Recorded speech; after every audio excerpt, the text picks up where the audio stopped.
장사하고 싶다. 불 꺼진 서울 이태원 주점 앞에 붙은 문구입니다.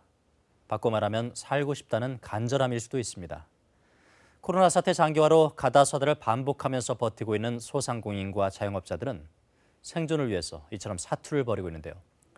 빚을 내서 빚을 막거나 대출 때문에 폐업도 마음대로 할 수 없는 자영업자들의 사정을 임재성 기자가 들어봤습니다. 인적 끊긴 먹거리 골목. 손님으로 북적일 시간이지만 노래방이 텅 비었습니다. 한 달 만에 다시 문을 열었지만 오늘 그러면 매출이 어떻게 돼요? 저희 오늘 한 7만 5천 원 정도? 원래의 10분의 1도 안 됩니다. 정부 대출로 임대료에 인건비를 충당해왔지만 대출이자는커녕 당장 생활비가 걱정입니다. 매출이 너무 안 나오니까 인건비 주면은 거의 끝이에요, 진짜.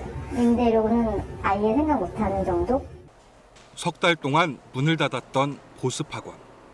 한 번도 뜯지 않은 문제집 더미들이 그대로 놓여 있습니다. 두 번의 정부 대출에 부모님 대출금까지 끌어다 버텼지만 원생이 절반 가까이 줄어 적자를 감당하기 힘듭니다. 폐업도 고민했지만 이마저도 대출이 발목을 잡습니다.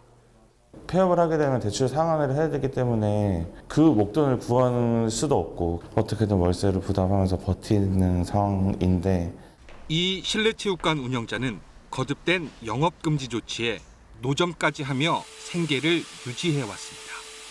이번 주 집합금지가 풀렸지만 이번엔 대출금을 갚는 게 문제입니다.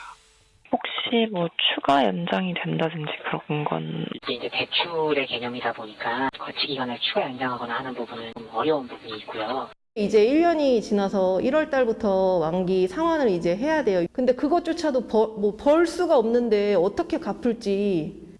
기존 대출금을 갚기 위해 다시 대출을 받을 수밖에 없는 상황. 대출 연장보다는 고정 지출 비용에 대한 지원이 더 현실적이라는 지적입니다. 빚을 나가고 더 극단적으로 어려운 상황으로 가게 되는 그런 문제가 생기는 거거든요. 임대료에 대한 고정비에 대한 분담을 좀 낮춰주는 게 자영업자들에 대한 현실적인 지원이 아닌가. 지난해 자영업자 대출 규모는 386조 원. 직전해보다 무려 47조 원이나 늘었습니다.